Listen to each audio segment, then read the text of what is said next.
మనము సబ్ట్రాక్షన్ నేర్చుకుందాం. Start. Subtraction నేర్చుకుందామా? మీ అందరికి 1 డిజిట్ తో చేసే సబ్ట్రాక్షన్ వచ్చు కదా. ఇప్పుడు 2 డిజిట్ ఉన్నటువంటివి ఎలా సబ్ట్రాక్షన్ చేయాలో చూద్దాం. ఓకేనా? ఇప్పుడు ఇక్కడ నంబర్స్ రాశాను, వాటిని చదువుదాం. ఫస్ట్ ఏం రాసిన బట్టి నంబర్ చదవండి. అంటే 55 లో నుంచి 34 ని మైనస్ చేయాలి. అంటే 54 లో నుంచి 35 ని తీసేద్దామా? ఇప్పుడు మనము ఇలా సబ్ట్రాక్షన్ చేసేదంటే ముందు ఫస్ట్ వన్స్ టెన్స్ రాసుకుందాం. ఇక్కడ ఈ ప్లేస్ ఏంటి? వన్స్ ప్లేస్ కాబట్టి ఇక్కడ వన్స్ రాశాను, ఇక్కడ టెన్స్. Ones tens. ఇప్పుడు సబ్ట్రాక్షన్ చేసేటప్పుడు ఏం చేయాలి అంటే పైన ఉన్నటువంటి ఈ నంబర్ చూడాలి. పైన ఏం నంబర్ ఉంది? 55. ఈ 55 నంబర్ లో ఎన్ని టెన్స్ ఉన్నాయో ఎన్ని వన్స్ ఉన్నాయో చెప్పాలా. సో 55 లో ఎన్ని టెన్స్ ఉంటాయి?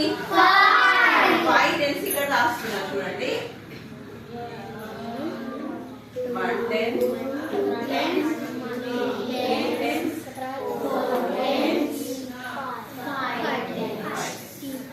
ఓకే? నెక్స్ట్ వన్స్ ఎన్ని ఉన్నాయి? 1 కూడా రాద్దామా ఇక్కడ? 1 1 2 1 3 1 4 1 5 1. ఓకే? ఇలా రాసిన తర్వాత ఇప్పుడు ఏంది? 5 టెన్స్ 5 వన్స్. 55 ని ఇలా రాస్తాం కదా.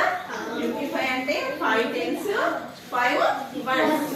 ఇప్పుడు 55 లో నుంచి మనం 34 తీసేయాలి కదా.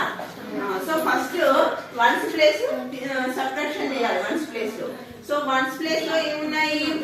5 వన్స్ ఉన్నాయి, అవునా? 5 వన్స్ లో నుంచి మనం ఎన్ని వన్స్ తీసేయాలి? 4 వన్స్ తీసేయాలి. 5 వన్స్ లో నుంచి 4 వన్స్ తీసేద్దామా? చూడండి ఇక్కడ 5 వన్స్ ఉన్నాయి, దీంట్లో 4 వన్స్ తీసేద్దాం. 1 2 3 4. ఓకేనా?